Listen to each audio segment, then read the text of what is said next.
For many years, all we were required to do was have a safe, secure record-keeping system where people could log CEs. Then the standards changed. And the standard now is we have to have a program that we must demonstrate how our programs assist nurses to maintain or enhance their competency. That is a very high bar, and competency is their actual performance.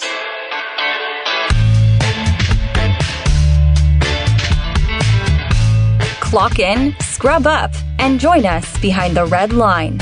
You're listening to First Case, a perioperative podcast bringing you exciting interviews, engaging discussions, and innovative solutions that are changing the way patients receive surgical care. Each episode, we talk to frontline staff, perioperative leadership, and nursing entrepreneurs from across the country as they share their stories, experience, and expertise on the industry we love. From the back table to the boardroom, from wheels in to wheels out, we tackle the real-life issues affecting the OR. Whether you're tuning in for surgical service education or inspiration, we're glad you're here. And now, it's time to roll back and start the first case.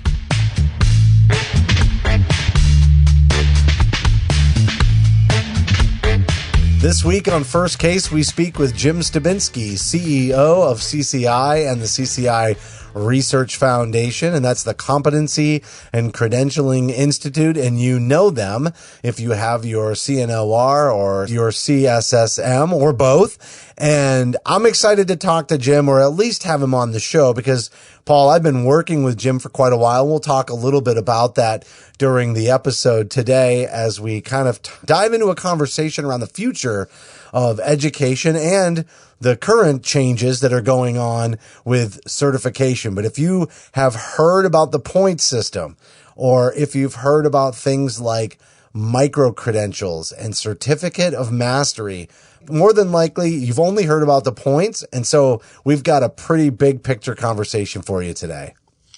Well, Justin, I'm very curious about all of this because I really don't have any knowledge about the point system or the micro-credentialing process. So I'm very excited to learn about this, and I'm hoping that it adds to the value of education for things like CNOR and CSSM. So I'm really looking forward to talking with Jim and finding out how this all works. All right, don't go anywhere. We're going to be right back with Jim Stobinski, CEO of CCI.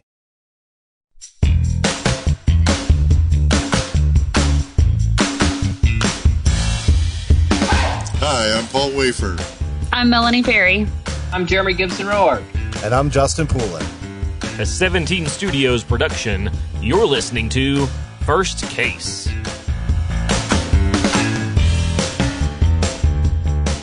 Joining us now is Jim Stobinski, CEO of the CCI Research Foundation. And if you don't know, CCI stands for Competency and Credentialing Institute. Jim, you and I have known each other, I'd say almost 3 years, maybe almost 4 at this point. But we began to work a little bit together with our sister podcast, Beyond Clean, focused on the sterile processing industry, and have done some great things, of which we will talk about tonight. But this is your first time in front of the First Case audience and with Melanie and Paul and myself. So welcome to the show. Thanks so much for coming on. I'm glad to be here, and with all this technology, I will do my best not to be intimidated. So, ready to go.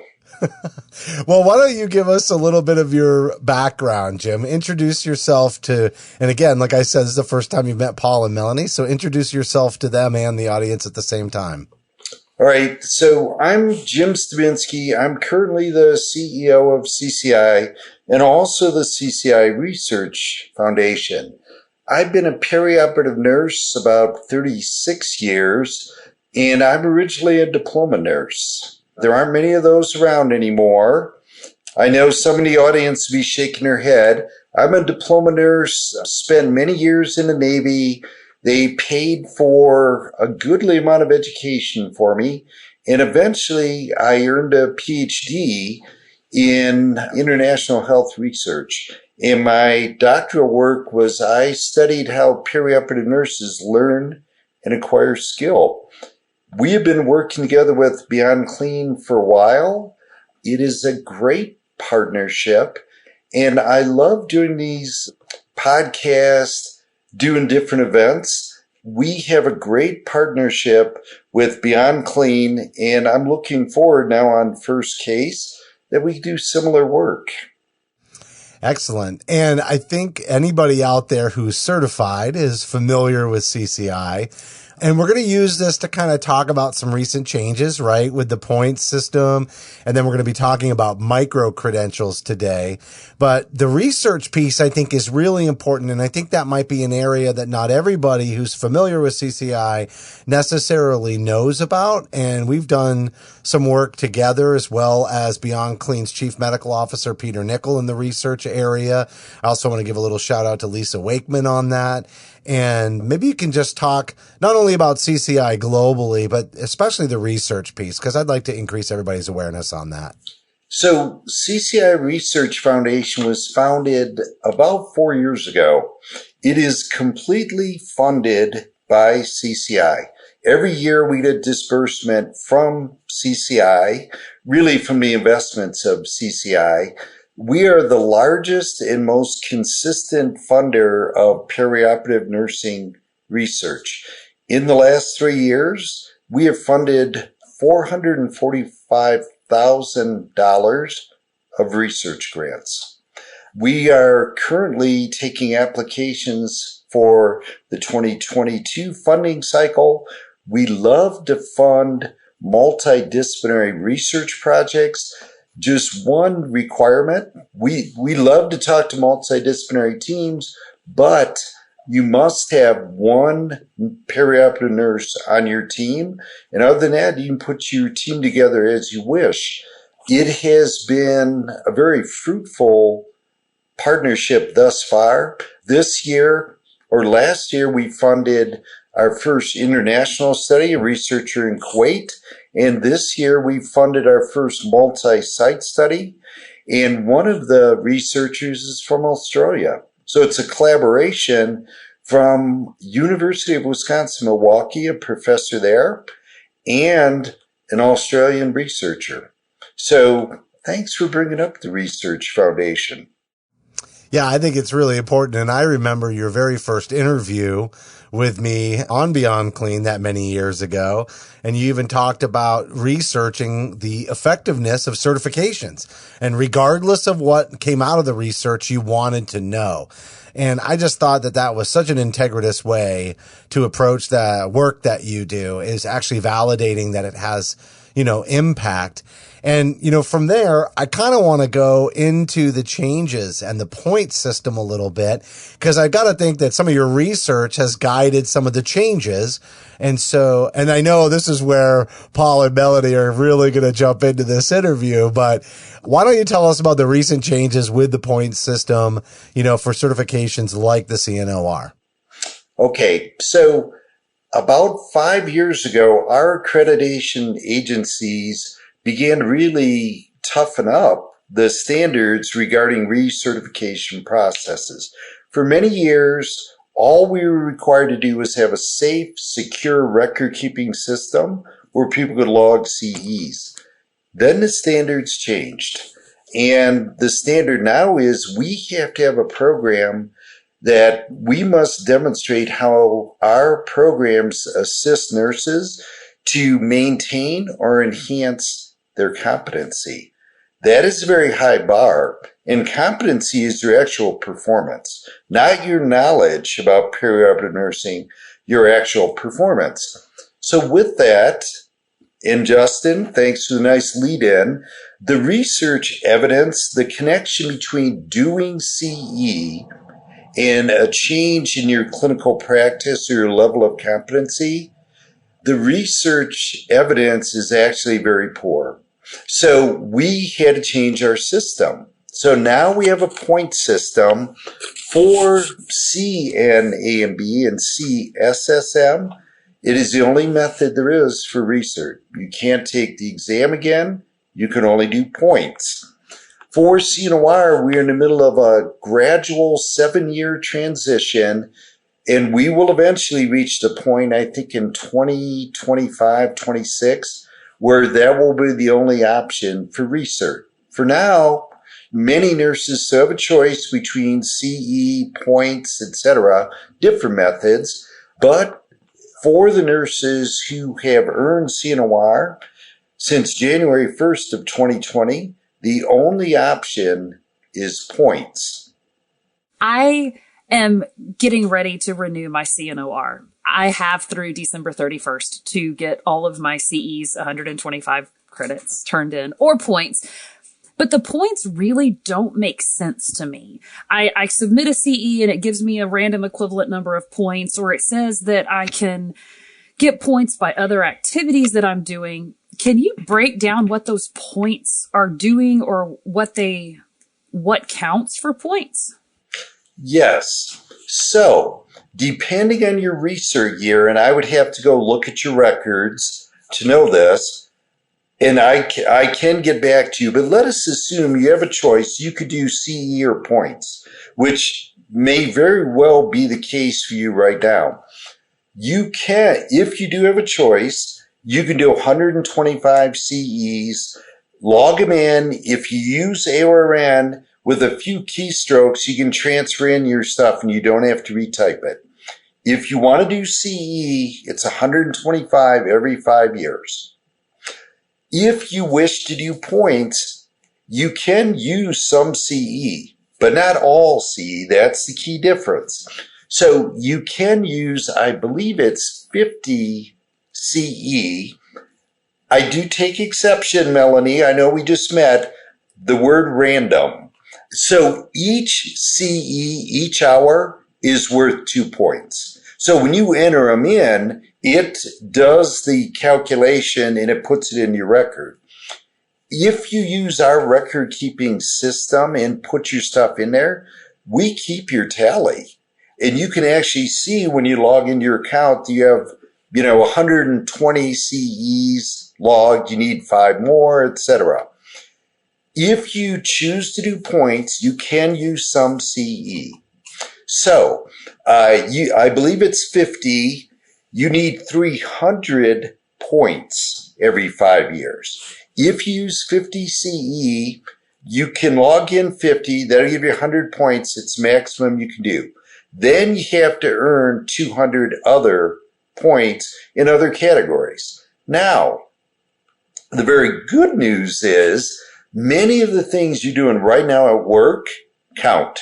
So if you have a BLS certificate, ACLS, PALS, NALS, any of those, points. Whether you get CE for those or not, points. And I see another question coming from Justin. Let's finish this thought. So let's say you entered 50 CE, 100 points. You had some certificates for training courses that didn't grant CE, your BLS card, etc. Add those in. Then for things that you're doing like giving CE presentations, precepting, mentoring, coaching, do you do committee service at your workplace?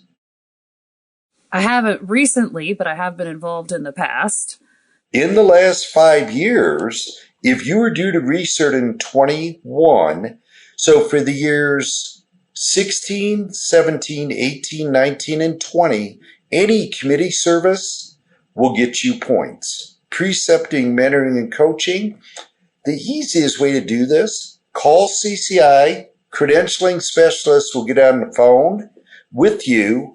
They will look at your account and then they'll ask you all these questions. Have you, I think probably some of what you're doing here in this work with First Case will probably count for points. Wow. Sweet, because that was going to be my next question. Very likely. What we should do is set up an appointment with either the senior manager, Carissa, or one of the credentialing specialists. The three of us get on the phone, go over your records, and get you all the points you can. If you don't have enough points, and you're due to recert this year? All of my education CE's points are due by December 31st because next year's the end of my CNOR. Oh, we need to talk this year. So we need to go over your records. If you don't have enough points when you tally all this stuff up, you can just go into the learning management system and earn more points. Oh, Justin, and the best part. This is great. So, but go the ahead. LMS, there's no charge. Well, I was just going to say, there's no charge? It's free. If you are certified with us, you never have to pay for CE again in your life, ever. You just go into the LMS any time of the day or night. You could go in there at midnight on Friday in your bunny slippers and earn points, and we tally them and keep all your records, and there's no charge as long as you hold at least one certification with us. That's it. So counting things like the BLS, right? Is that because the shift is towards competency and there's actually some validation that is a component of that? Is that why that's connected? Yeah, so every activity in there was vetted by a team of certified perioperative nurses that those activities are valuable for your professional development. We know learning the skills for ACLS and BLS is good for you and eventually gets you to better patient care. And it's not just a quiz. It is actual hands-on care somebody watches you do to get your card. So these are things that actually contribute to competency in a meaningful way. And that's why they're in the system. Jim, I think this is great, and I have kind of a couple of complex questions here. Maybe it's not that complex, but for me it is. But in my consulting career, I've gone into hospitals where the staff really are not meeting the AORN recommended practices. And generally when that occurs, what I will do is suggest that either a team leader or a supervisor or somebody in a role do some continuing education and review a recommended practice with the staff, or assign all the staff members to review one and teach it to the rest of the group. So something like that would gain points for each one of those people. Is that right? So if you granted CE, you could claim the CE. The teacher for teaching could also be granted points. Right. So if I tell a staff member, you're going to teach the positioning standard to the rest of the team, that staff member can get points for teaching it to the rest of the team. That is correct. And they may not get points, they may not have CEUs for it, but at least they're getting the knowledge, and that person who's teaching it has an outcome and hopefully improving the knowledge of the people that are getting it. Is that right? Yeah, and I would say one of the reasons why we grant points for teaching is you will increase your own knowledge in going over that material, and Absolutely. It's valuable. Yeah, very valuable. So yes, we do grant points for that, and I think it's a very savvy strategy, and you have to know the material. If you're a decent instructor, teacher, you have to know the material well, and that's part of the value. And it encourages leadership. I mean, let's be honest. This is a great way for people to earn points by, putting in the extra, right? And taking on responsibility, and it encourages that. Yeah. That's awesome. It's an incentive for them to do it, because, that's always the hard part, is getting them to volunteer to do it. Well, now you can say, well, now you're going to earn points towards your CNOR for doing it. Correct. And these are all of the things that make you a well-rounded nurse who possesses competency. These are activities that matter. Exactly. CE done well is valuable, but we think a diversity of activities that involve things like hands-on skills, teaching, etc., all of these things have value. And we think a diversity of learning activities is more valuable than just CE in itself.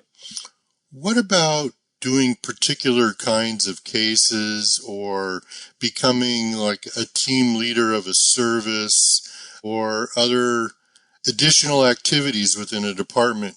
Does that have any point value to it or?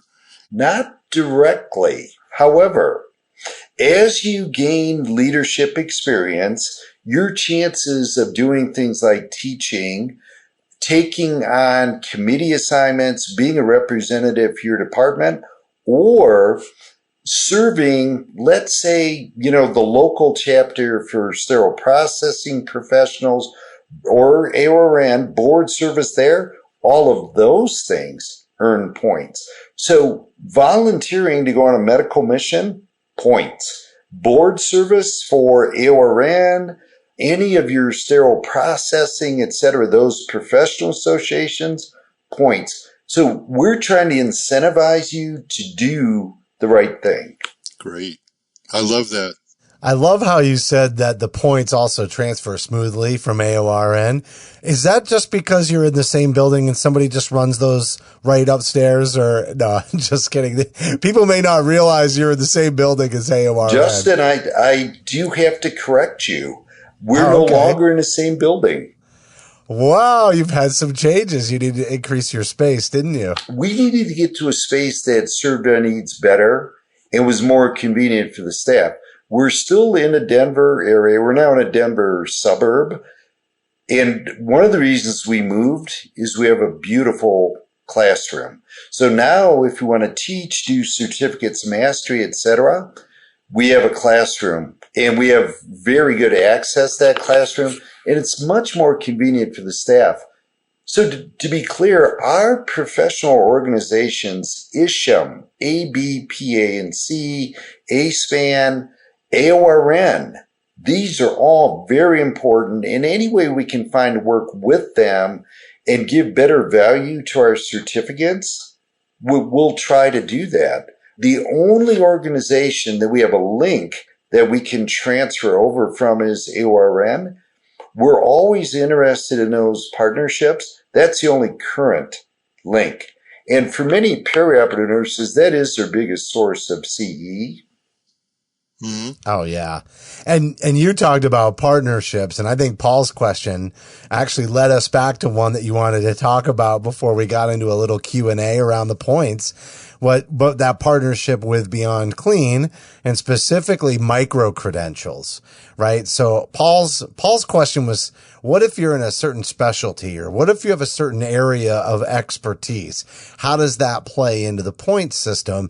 I actually think it segues us perfectly into the microcredentials conversation. And also we can talk a little bit about that partnership with Beyond Clean for sterile processing content, and obviously we'll make a little bit of an announcement on the microcredentials too. So Jim, why don't you pick up where you kind of left off a few moments ago on that partnership and the vision for microcredentials? Because I can tell you they're taking on a head of steam these days. I had a conversation with several other professional trade organizations over the last couple of months, and they're all looking at microcredentials as a way to further their organizations and the membership that they serve. So would love your take on this as well, since you're the first person that ever told me about a microcredential. So CCI, among nursing specialty organizations, we are among the leaders. We started microcredentials about 2 years ago, and we have a diversity of them. Many of those give excellent points awards. So Melanie, if you have to earn some more points this year, I could suggest a couple things that these microcredentials are worth 50 points. Oh, do tell. These are manageable bits of knowledge. Theoretically, CCI, because we have some of the finest nurse educators in perioperative nursing work for CCI, Dawn Whiteside and Tabitha Kinlaw.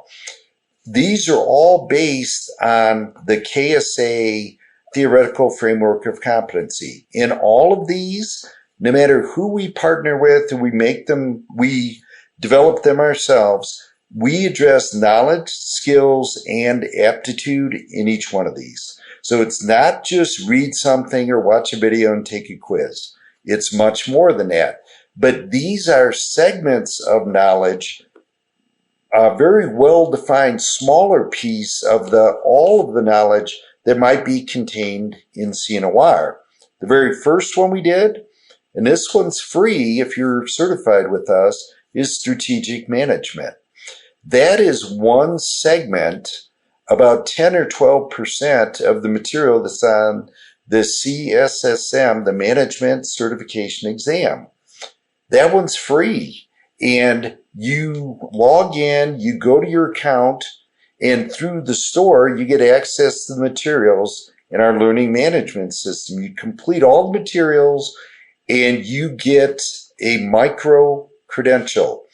So just to be clear, they are not certifications. However, where you can put them on your CV or resume is additional learning experiences or additional coursework. Educational activity, that's where you put it. No initials after your name. But if let's say you moved up in a role and you want to develop knowledge in a specific area, like strategic management, you can do a micro-credential. You don't have to take a test and, go to a testing center for 2 or 3 hours, and you can do it on your own time. Some of them are free. Some of them you have to pay for. It's your choice. But I'm going to pause for a minute, and then let's talk about the connection between micro-credentials and Beyond Clean in CCI. So, questions? Paul, Melanie, this is pretty new stuff. Questions about micro-credentials thus far? So, I guess my question would be, if you have X number of micro-credentials, can it be rolled up into a certification? In some cases, yes. There are multiple ways. And Paul, that's a great question because you're talking about, in the industry, we call those stackable credentials. So for CCI, currently, we don't stack them to a certification. However, we stack them to a certificate of mastery. So here's the connection for CCI and Beyond Clean. Beyond Clean worked from the job analysis findings for CNOR. The most challenging area for perioperative nurses is sterile processing. It is on all the exams. Many nurses don't like it. They don't understand it. And there's a lot of activity. And frankly, when the accreditation people come around, they tend to focus on this stuff. It's important. So we have collaborated with Beyond Clean. Beyond Clean developed all the materials because that's their area of expertise. And so the very first micro-credential, a subset of sterilization, is decon. It's important. It's the first step. The instruments come down. You must get decon right, or the rest is, you can't get sterile instruments back to your room if you don't do decon well. That is the first micro-credential. It launched last month. You access it through our store. This one, there is a charge. Justin, I believe it's $95 or $99. It's under $100. Yeah, it's right in that ballpark. I think it's $95. You will do coursework. You'll take a quiz. You will also assess things like soft skills. So it's not just your knowledge, soft skills. We will have you do activities that actually show that you possess competency in this area. When you complete it, you will earn a micro-credential. What will follow is there will be at least three more micro-credentials. When you earn all of those, then you can go on to earn a certificate of mastery in, I believe we're going to call it sterile processing. So you can stack up the 4. And then, as we've done this with another partner, then you would take a knowledge-based test, a reflective learning exercise, which is graded, and then to show that you mastered all 4 areas, and then you would earn a certificate of mastery. Okay. I didn't know any of that. I didn't know that stuff existed. And now that you're talking about it, is a microcredential something like my certification that I'm going to have to renew and recertify or train and keep up? Or once I earn it, have I earned it and it's done? How does the microcredential work? Okay, that too is a great question. Certificates if we consider credentials to be the big umbrella term, your ACLS certificates are a form of credential. In this instance, in the big tent of credentialing, we have micro-credentials, we have certificates of mastery, and then we have certifications. By definition, micro-credentials and certificates of mastery are not certifications and are not renewed. They have a shelf life typically. So if you want to stay current in strategic management, those materials will get changed out, let's say every 2 or 3 years, and you could go back and do the revised materials to stay current. Sometimes they have expiration dates that they're good for 2 years and then you have to renew them, but it's not required. But there is no recert mechanism as there is with certification. It's a defining characteristic.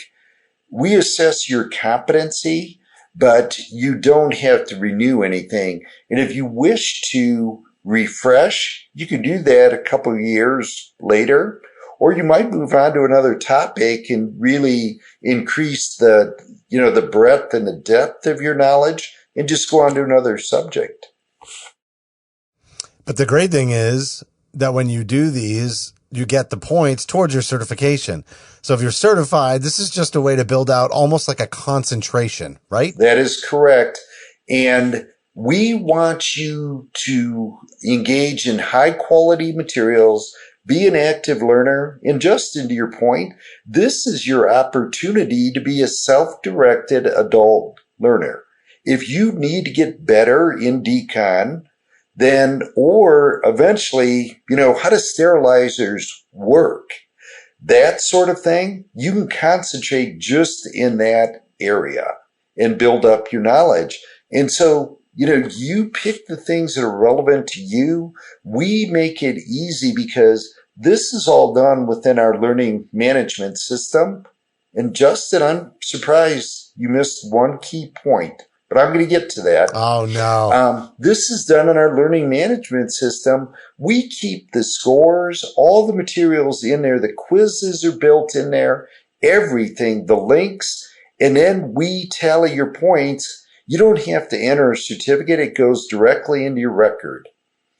I did mention some of these are available without charge, so you can try those and see if you like them. But then this is really something new for CCI. You don't have to be a perioperative nurse to do these. So if you are a sterile processing professional, a surgical tech, an anesthesia tech, and you just want this knowledge, all you have to do is set up an account, purchase, and you too get access to this part of the LMS. We invested in a learning management system to meet the needs originally of perioperative nurses, but now in this partnership with Beyond Clean, this asset can now be utilized by sterile processing professionals. Anybody that wants the knowledge can access it. There's a method to do that. We can do this because we have great partners like Beyond Clean. SBMG is a consulting firm. They partnered with us. Groups like that, however you pronounce that, Molnike, however you pronounce that, they're a partner too. That's how we can do things like this to meet professional development needs. Okay, Jim, I got one final question for you, and this is just a practical, operational question. Here in California, where I'm at, we have to submit continuing education units to renew our license. So can we use the points? Do they convert to continuing education units for license renewal, or do we have to get CEUs in addition to points in order to be able to do that? Because not all the boards of nursing are going to be up to speed on this for a while. And knowing California, it could be 10 years before they're ready to do it. Okay, that's a great question. That is a point that isn't well integrated. I do have a couple things to say in this. Number one, it does take a bit of prior planning. So if you consider a diversity of learning activities, you could earn the CEs that you need to cover your licensure and send those into the system. Probably, if you're an AON member, you can pick up all of those without charge because you get them through the journal. Those flow directly into the system, and then you could cover 100 points using CE. Then pick your other activities, which may include microcredentials, that sort of thing, to cover the rest of your points.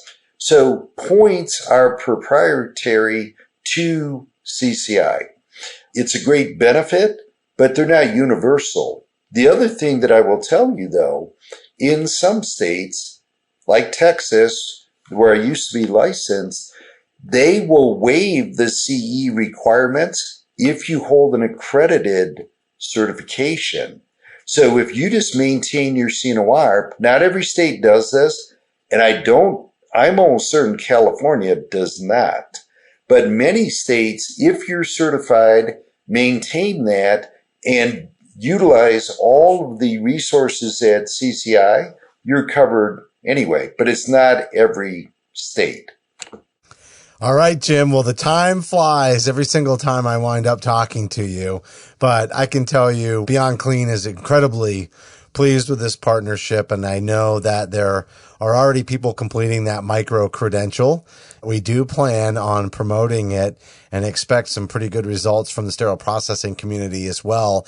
And you participated as a speaker at our very first conference that we ever held in person as Beyond Clean, and it was all about breaking down the silos and working together interdepartmentally, and that partnership has truly exemplified that since then, and we're looking forward to growing that into First Case, supporting these endeavors. I'm glad we had a chance to talk to everybody about the research, because I think that's a little known fact about CCI, that anything I can do to kind of increase that awareness as we talk through this. But probably the most valuable was just your conversation with Melanie around the point. So I want to thank you for providing, some guidance and making sure everybody knows that you're there to support them through that transition, and that you have guidance if they want to call in. So really, really great work.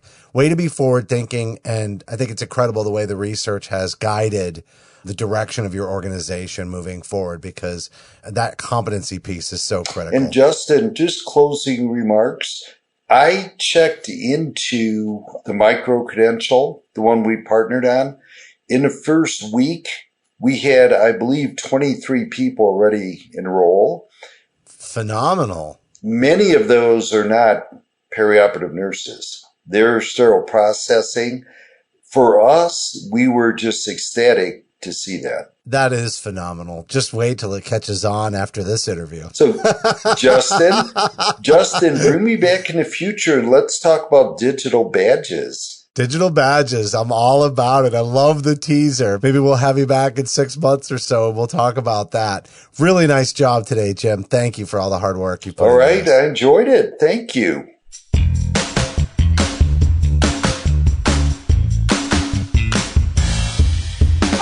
That was Jim Stobinski, CEO of CCI and the CCI Research Foundation.